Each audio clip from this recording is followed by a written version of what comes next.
హరే కృష్ణ అండి. భగవంతుడైన శ్రీకృష్ణ భగవానుణ్ణి చేరుకోవాలి అంటే నవవిధ భక్తి మార్గాలు ప్రహ్లాదుడు తన తండ్రి అయిన హిరణ్యకశిపునితో ఈ విధంగా పలికాడు. అదేమిటంటే శ్రవణం కీర్తనం విష్ణు స్మరణం పాద సేవనం అర్చనం వందనం దాస్యం సాఖ్యమాత్మ నివేదనం. దీని యొక్క అర్థాన్ని వివరిస్తాను. ఈ నవవిధ భక్తి మార్గం గురించి శ్రీమద్ భాగవతంలో చెప్పబడింది. మన హృదయంలో ఉన్న కళంకాలన్నీ పోవాలి అంటే ఈ నవవిధ భక్తి మార్గాలలో ఏదేని భక్తి మార్గం ద్వారా భగవంతుడిని శుద్ధ భక్తియుత సేవతో ఆరాధిస్తే మనం ఆయన్ని చేరుకోవచ్చు. అసలు వీటి అర్థం ఏమిటో విశదీకరిస్తాను. శ్రవణం అంటే భగవంతుని యొక్క లీలలను వినడం. కీర్తనం అంటే భగవంతుని యొక్క లీలలను కీర్తించడం.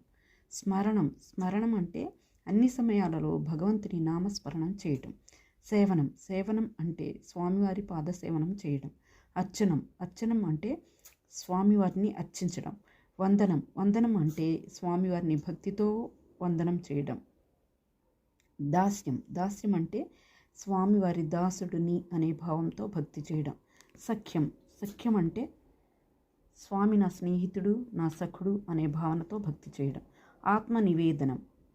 ఆత్మనివేదనం అంటే స్వామి నీవే నా సర్వస్వం, ఈ మనోవాక్య కార్యములు అన్నీ నీ కొరకే అనే భావనతో ఆత్మనివేదనం చేయటం.